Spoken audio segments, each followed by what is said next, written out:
ไปออกยังไงเด้อเนาะว่าซอยไม่เซเว่นกันเด้อเนาะคือเวลาก็ดีเนาะซอยกันทุกอย่างไม่ละมือปากนี่ก็จะกินแกงไม่กินเนาะมาไก่กินแล้วมาไก่หินน่ะซอยกันเนาะ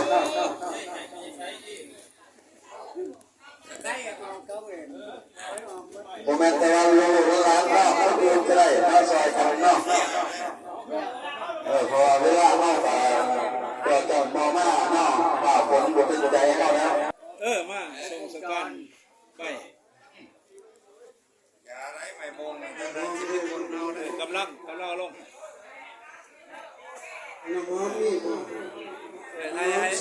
ให้ลูกพ่อชงให้เบิ้งลูกพ่อออกมานะครับเอาไปรถบนสมบูรณ์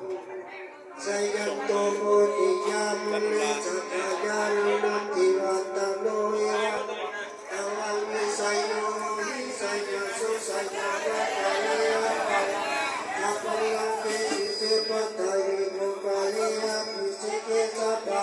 กานังอังอัตโตปะโมตังอินาตังโตนะโอ้ยลืมแกงมันจะติด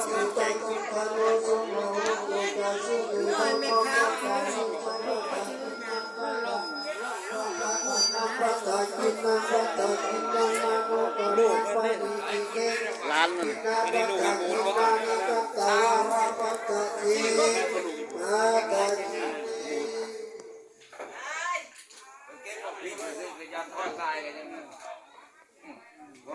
้มูลก็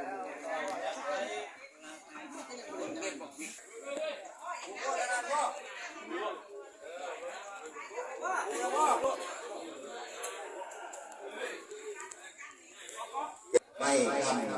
ทางเลื่อนนะไม่พูดไม่ย่อเอาไปนั่งกระใส่รถไปนั่งโล